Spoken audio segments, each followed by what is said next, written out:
Well, thank you for having me out and giving me the tour up front with Ryan and helping to explain the service that you're providing and the clients that you serve here. And also just for the very warm welcome. When we walked up, you had some of your staff greet us, and that was such a nice way to enter the grounds and to be greeted as, you know, a stranger from West Texas into South Carolina. This is our 5th visit to the state, our first time on Johns Island, and I mentioned to you driving in, it was just beautiful, just gorgeous. And we can feel a lot of pride both in the island and then in what Our Lady of Mercy Community Outreach is doing here. From the clients, from the students from Trident that we just met, who were excited to get started here, from the staff. So really excited to learn more from this conversation. And I'll just tell you by way of introduction, I'm from El Paso, Texas, which is in the westernmost part of our state. It's connected with Ciudad Juarez, Mexico, and Las Cruces, New Mexico. So it's 3 states, 3 communities, 2 countries who all come together at this one place. And it's also a community that's very beautiful and very proud and very much focused on ensuring that differences don't define us and instead become the foundations of our strength and our success and our safety. And I think that's such an important thing for us to remember and share with the rest of the country right now, at a time that we are in danger of being, you know, torn apart based on our differences and levels of division that we've really never seen before, or not seen in our lifetimes that are occurring right now.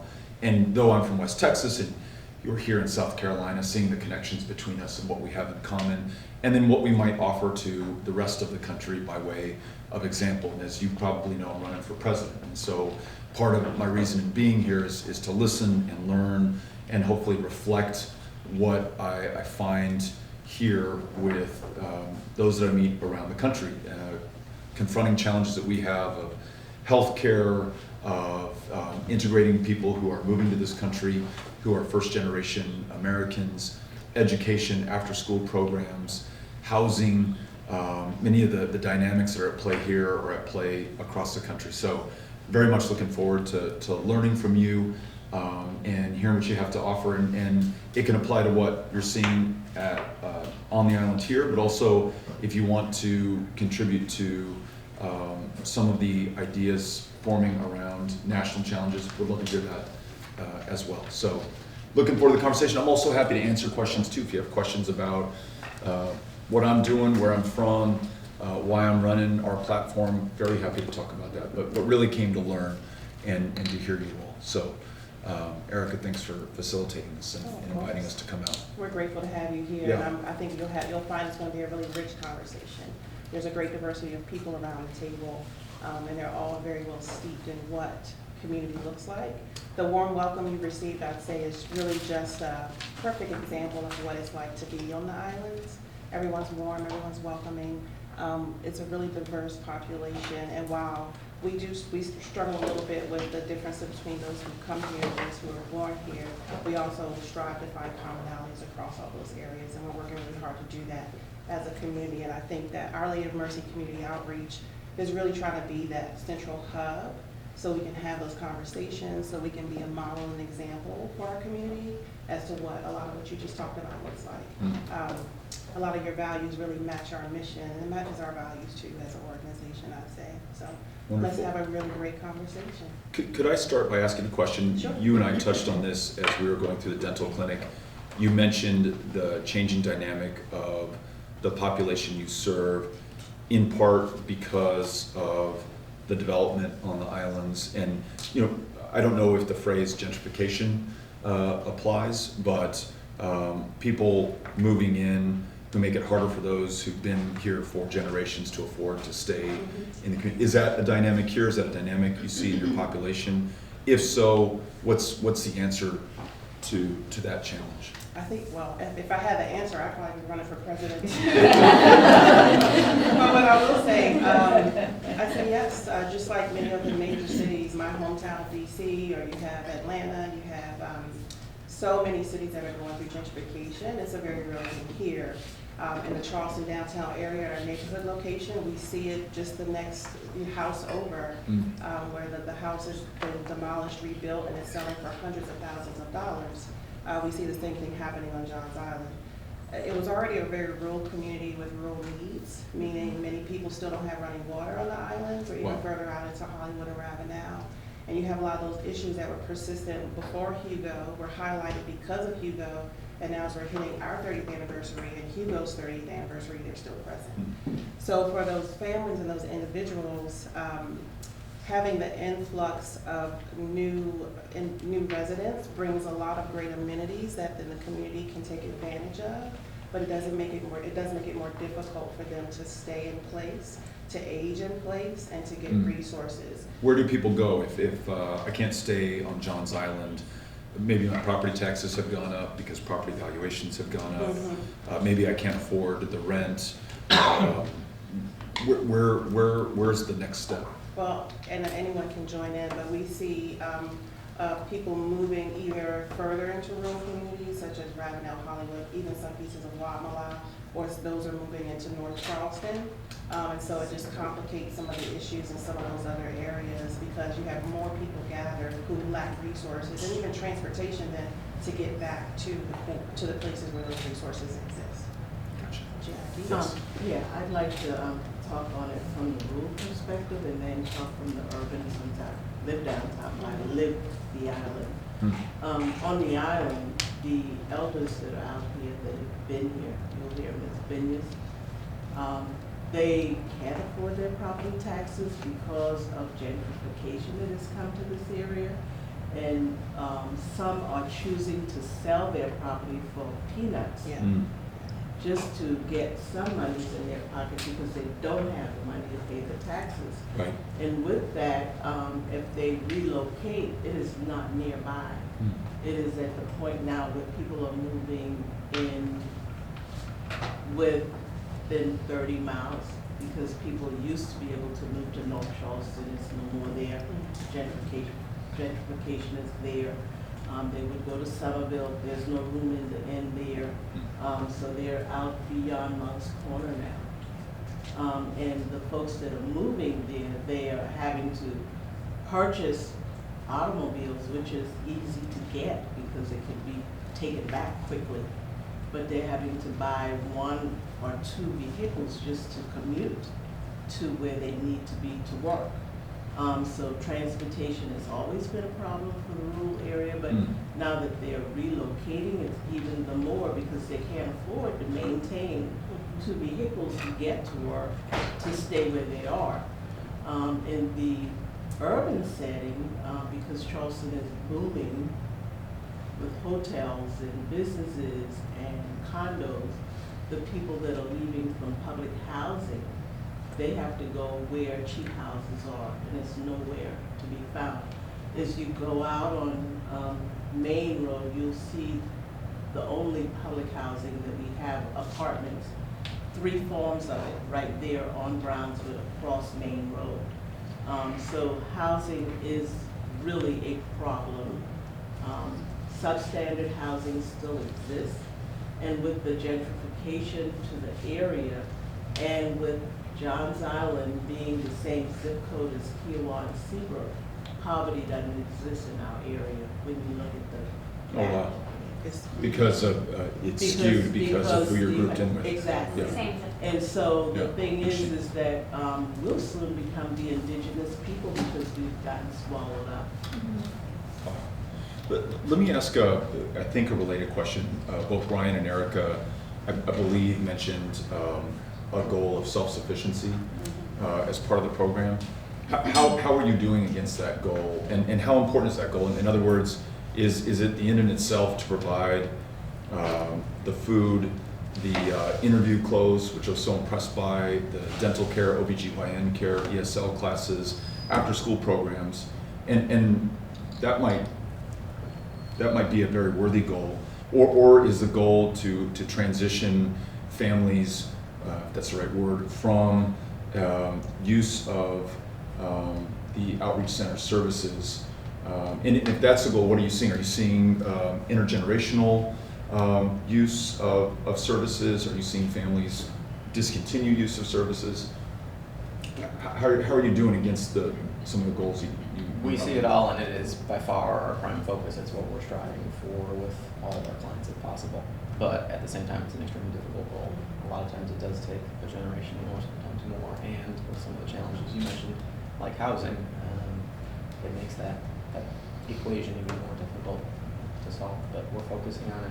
I think we do a good job with it, and we've had many success stories, but it's a challenge. And let me ask one more layer of this question. So, and not at all to make this in any way partisan, because I think this is a common belief in the country. There's a pull yourself up by your bootstraps, and we'll give you a hand up, and then you've got to launch, and you know. But in a country where, in a state where a minimum wage might not be a living wage, or you might not have access to health care through employment or just at all. You mentioned, I would love to hear more about this, your status or your family's immigration status might prevent you from going and availing yourselves of services lest you expose them to law enforcement or detention or deportation. Are the conditions there, maybe from a national level or a state level, to sustain somebody after they've received services from here? In other words, after you've received help, can you earn enough money? Can you be well enough to not have to come back or your children come back and receive services here? If that question makes sense. No, that's good. Well, I think, one, just to comment on the self-sufficiency, we have some success stories here, in my opinion, with self-sufficiency. So Akiko and Norma are both ESL students, and then they transition to giving back to our community by working here as volunteers. They work as volunteers, and they're getting more practice with their English, and they're giving back to their community. So I think, yes, we are seeing some examples of self-sufficiency with community organizations and support like this. I think I have also seen examples of disconnections with local, federal organizations, and just in working with people from ground zero, not knowing how to help them. So for example, a few years ago, I worked as an ESOL teacher at a high school for a local area high school. One of my first days at school, walked into the teacher's lounge, and there's a student just crying her eyes out. She knew she was talking to a teacher, just the gravity of the situation, that she was 3 years old when her parents brought her over here from another country, and the gravity of the situation that she was not going to have the same financial aid. Grew up in a poor family. She knew she was going to be in contention for valedictorian. She actually did end up becoming the valedictorian of the high school, and it was just a crazy idea to me that the valedictorian of the school didn't know that she was going to be able to afford college or not. And she did ultimately end up getting some scholarships, but they were not available in South Carolina. She couldn't live close to her family. She ended up going to a school that was out of state, and I hated that there was not that support for, she had been through this school system, teachers, adults telling her, you do good, you get good, you make good grades, you're gonna have this reward. And she didn't have that at the end of the line. It was a lot tougher road for her, and as being a source of support as an ESOL teacher and as an advocate for the community, I felt at a loss. Yeah. It's really interesting. One of our first visits to South Carolina, we were in or near Hilton Head, and we were having an immigration roundtable, and somebody told a very similar story, and that they were going to college in Florida or Georgia, I forget where, but it was unaffordable, though they had done so well in high school here in South Carolina and had every chance to contribute so much to the state's success. They were going to leave this state because they could not afford to be here. Do you want to tell us a little bit about your path coming here? You mentioned from Mexico, and receiving or being a client here, and then now assisting clients who are here. Talk about how this made a difference for you in your life. And I have been here in Charleston 2 years, and when I arrived, I was looking for a school for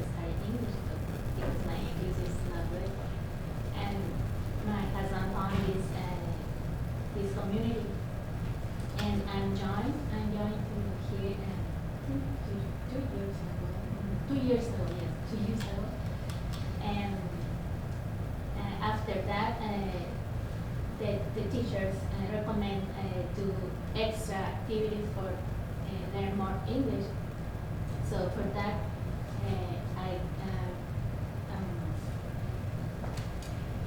I decide to be volunteer in the clothing room or like to the food. Mm. And sometimes it's good because when I receive people who they cannot speak very well English, I try to speak in Spanish. I speak in Spanish with them to explain the rules for the clothing room or what to do. Wonderful. Yeah. Can I ask you a question? Sure. Yeah, absolutely. So we were curious. I looked through your immigration plans, and as you said, and as you learned on our tour, our primary goal here is self-sufficiency.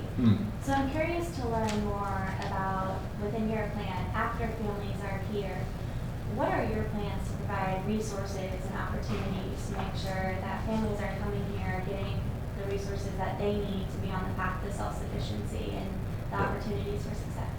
Yeah, I think the first critical step is their ability to have documentation in this country, to be able to enroll in Medicaid if it's sufficiency in terms of being well enough to go to work, or for their child to be able to go to school and learn the next day, to be able to work in this country legally and provide for themselves and their families, and also have the ability to stand up for themselves in the workplace. We know that immigration status is used as leverage against a lot of workers in this country who have no recourse to the courts or the system of law in the United States for fear that they may be detained or deported or separated from their families. We were in Mississippi last week, and we went to some of these communities that had been subject to the largest single state immigration rate in the country's history. And this question of self-sufficiency is really interesting because in many cases they've been here for 10, 15, 20 years, totally self-sufficient. I mean, working the toughest jobs in these chicken processing plants, raising U.S. citizen children, making sure they got great education, contributing back to the health of their communities, and then that sufficiency was literally taken away from them when they were detained, no longer able to earn a paycheck or pay the rent. And now, and Cynthia will remember this, we were in a little tiendita, and this woman said, there's all this anxiety about immigrants coming here and taking services or benefits. I've never taken a benefit or service in my life.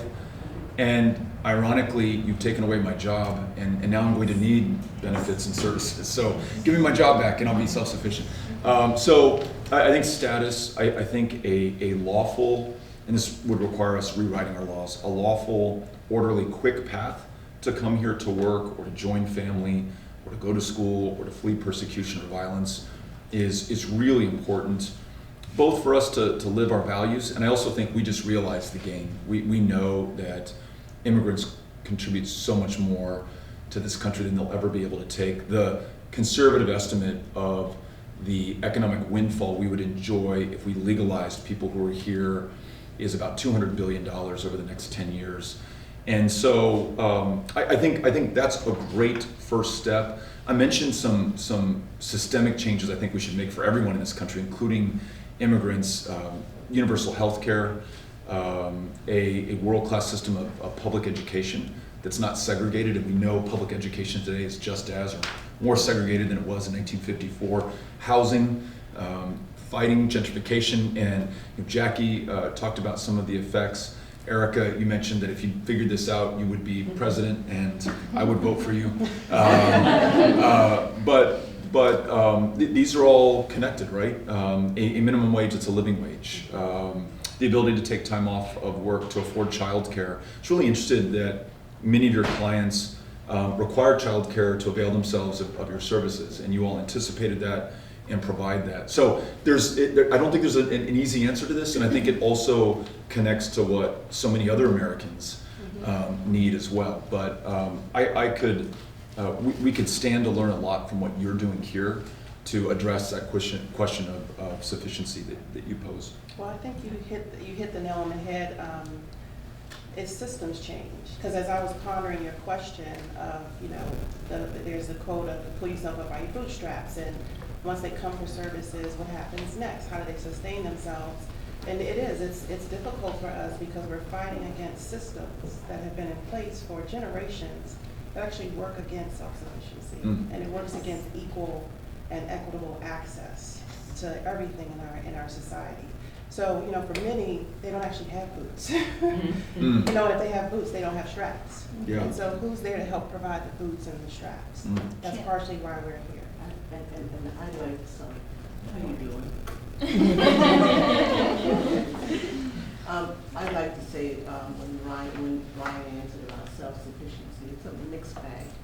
But I think one of the things that we do here at Our Lady of Mercy is self-sufficiency is not having the monies or the access. It starts with believing that people, they have a right. Yeah, they deserve it. And so it's a belief system. If what we do here is we make people feel as though they're important. And so if they feel important and they feel good when they come here, then they begin to think that they are valuable enough to have a right to some of these things. But for so long, even before immigration, when this world was just a black and white thing, there was a thing where people did not know that they had a right to the table. And they still don't. And they don't. Our And youth so don't think they exist. yeah, but this is different. We're sitting around the table now. We're not just giving them a handout or giving them a piece of a boot to try to strap it.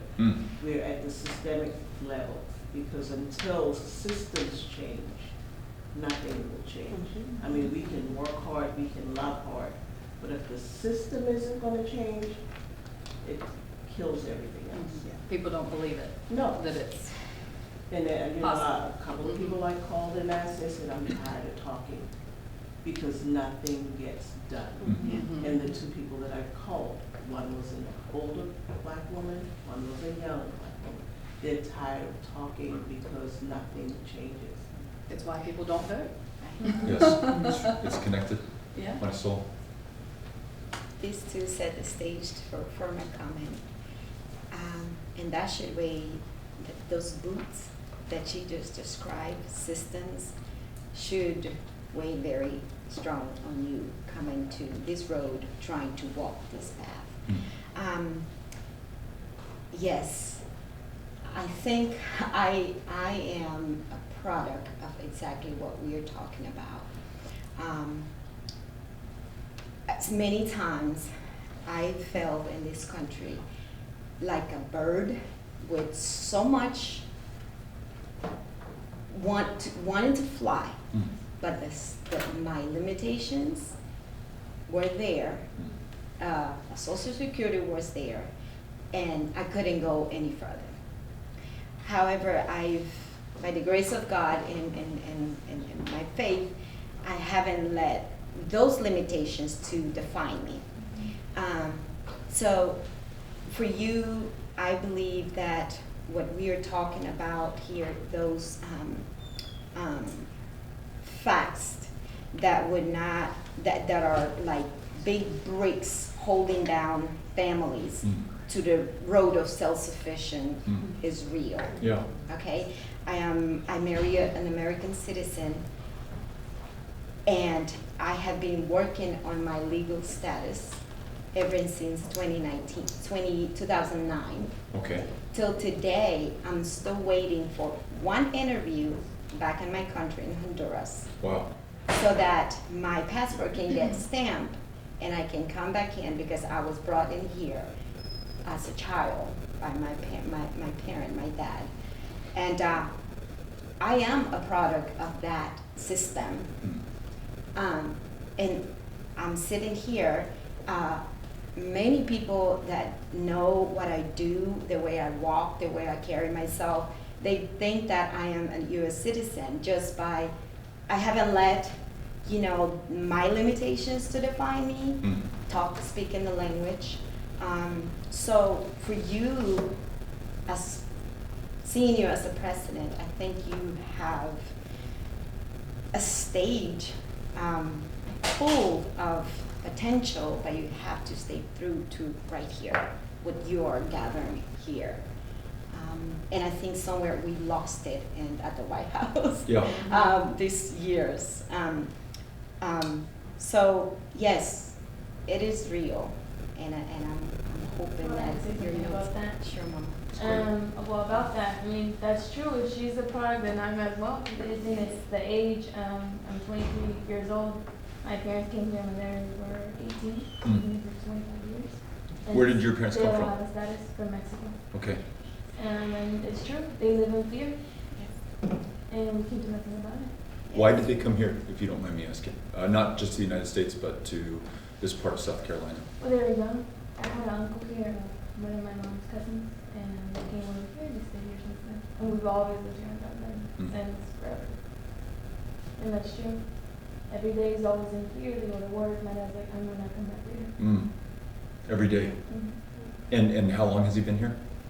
25 years. Wow. Yeah. Thank you for sharing that and for having the courage to do that. And I could just tell on your face how hard that is every single day for you. Yes. And just one thing. Oh, okay. About you take a family like myself. My husband is self-employed, and we had these conversations with I had to actually put it on paper. What would happen if back in Honduras they decide that, oh, Marisol have to stay here for long. Now I have a family. I am stay-at-home mom. I'm my kid's mom, and now my husband would have to stop doing what he's doing. His company, where would his company go? How would we do with our children? So yes, it is, like I was telling Kelly, it's a big elephant. Yeah. But that's what hopefully that's what we're here for, and Yeah. to bring awareness together. Well, we just started. That's not right. Jackie, I feel like you really got at the core of what I'm interested in. It sounds like what many of us are interested in, and that is the systems in which we live. And you mentioned the fatigue of those that you reached out to who just said, I'm just sick of having this conversation. Yes. It doesn't change. And you mentioned voting and the impact on, I participated in these elections. I allowed myself to believe or have faith or to hope, and it didn't really pan out, and it's not getting better. And I've got to tell you, I have experienced the systems of this country in a different way as a white man, and I think much less aware of their impact on my fellow Americans' lives. And I think just really through conversations like these, am I really beginning to understand how systemic this is and how long-standing this is, and how it is not by accident. And it is really by design, and I don't know if that design is all the way conscious or unconscious, but there is a design to who has access to housing, to job opportunities, to wealth, to capital, and who does not. And your parents here 25 years, that is not an accident. That is a conscious decision that this country has made. We know that there are 10 million people like your parents in this country, and we as a country, and perhaps present company excluded, are perfectly fine with that. For 30 years, we've known that to be the case, and we have not meaningfully changed our laws to address your parents' status one way or the other. And I think the bargain we've made is we can enjoy the productivity and the work and the labor of your parents without having to do anything about their status. We gain all the upside as a country and have to contribute almost nothing. And then there are others who, because of the foundation of this country, going generations, hundreds of years back, a similar deal was made for their families. And that is a system in this country. And I really don't think you can change it at the margins and expect to ever put yourself out of business, which you told me when you introduced yourself to me was your goal. You don't want to be in business anymore because you want the needs of the community to have been satisfied and met. So I don't know that I brought us any closer to addressing what the change in that system would be, but I think you were right on in talking about this as a systemic problem. And I love what you said too about the weight that we place on people. And it doesn't just have to be immigrants or communities of color. It could just be people who are not allowed to fulfill their potential. And I think the way in which you expressed it, it was compelling to me because I want to see you succeed. But I also know from the way you described it, your success will in some way mean my success and the success of this country. You'll contribute even more to the greatness of America if you are able and allowed to do that. And you mentioned starting in 2009 to 2019 trying to do this, and why don't we allow you to? And that is a decision that we've made. And she's doing it the easy way. People think that marrying an American is the Right. easy way. Right, That's quote, what 10 unquote, years, right, and yeah. that's still unfinished. Yeah. Well, thank you for the tour today and for welcoming us. And I certainly want to come back because I feel like we just began the conversation. But appreciate each of you making some time for us, sharing with me, helping me to better learn your personal experiences, and then also what we contribute here to the national conversation and hopefully to the future of this country. So thank you, Erica, Thank for doing you. this. Thanks for coming Appreciate out. it. Yes, for the very conversation. grateful. We Yes. appreciate it. We appreciate your honesty. I want to thank everyone around the table for being here.